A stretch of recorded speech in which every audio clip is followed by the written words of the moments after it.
Hi అండి.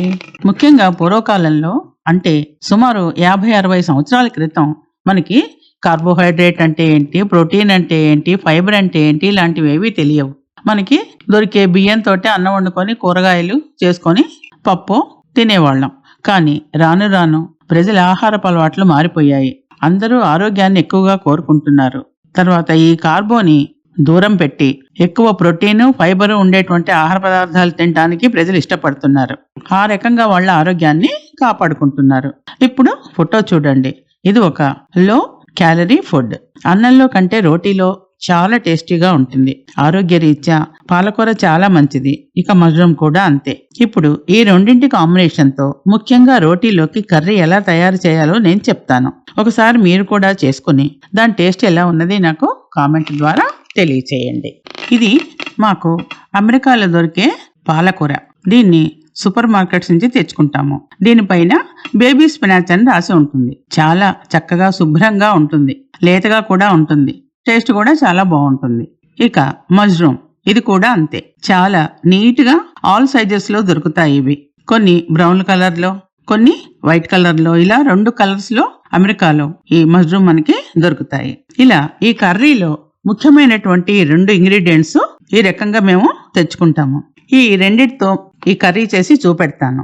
ఇక మీరు కూడా ఒకసారి కర్రీ చేసుకొని ఎలా ఉంది కూడా నాకు కామెంట్ ద్వారా తెలియచేయండి.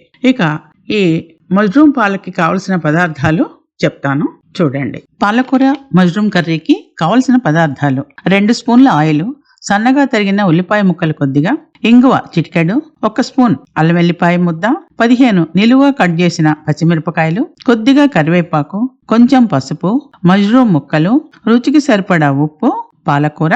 ఇవి కర్రీకి కావాల్సినటువంటి పదార్థాలు. ఈ మష్రూమ్ పాలక్ కర్రీ మనం తయారు చేయకముందే దీనికి కొంత ప్రాసెస్ చేసి పక్కన ఉంచుకోవాలి. వాటిల్లో మొదటగా వేడివేడి నీటిలో సాల్ట్ వేసి పాలకును ఒకసారి శుభ్రంగా కడగండి. 1 నిమిషం తర్వాత దానిని బేసిన్లో వేసి చల్లని నీటితో మళ్ళీ కడిగి మిక్సీ జార్లో వేసి చల్లారిన తర్వాత గ్రైండ్ చేసి మెత్తగా పేస్ట్ చేయండి. అది పక్కన పెట్టి ఉంచండి. అవసరమైనప్పుడు వాడదాం.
ఇక రెండవది మష్రూమ్ కూడా నీట్గా సాల్ట్ వాటర్తో క్లీన్ చేసి నేను చూపించిన సైజులో కట్ చేసి పక్కన రెడీగా పెట్టుకోండి. వెజిటబుల్స్ ఎంత క్లీన్గా మనం తెచ్చుకున్నా మళ్ళీ మనం ఇంట్లో ఒకసారి మన చేతులతో శుభ్రం చేసుకుంటేనే మనకి తృప్తిగా ఉంటుంది కదా. ఇవి 2 మనం కూర తయారు చేయకముందు కట్ చేసుకొని ఉంచుకోవాల్సింది.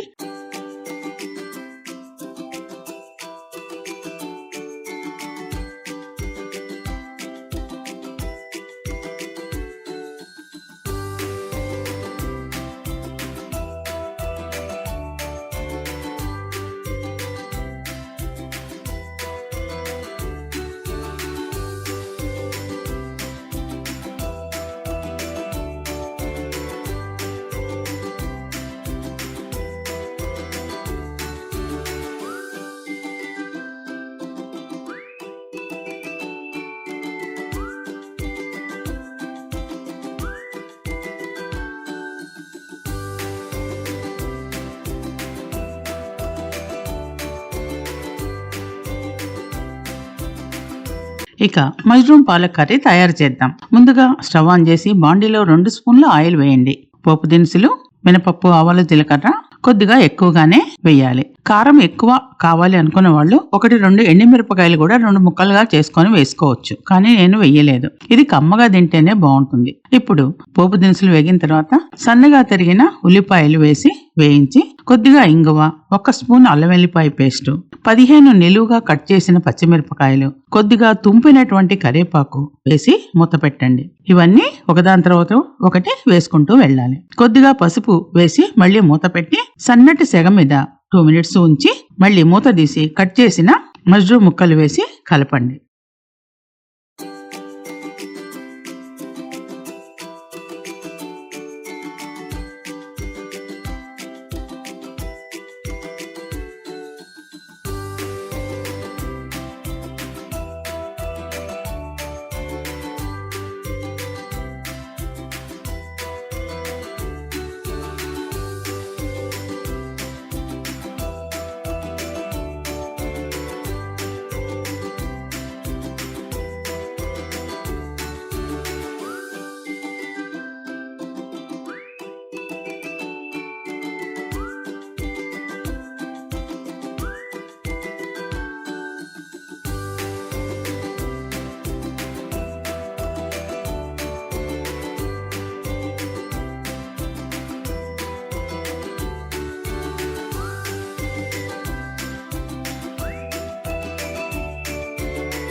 సరిపడా సాల్ట్ వేసి కలిపి మూత పెట్టండి. ఉప్పు చాలా తక్కువ పడుతుంది.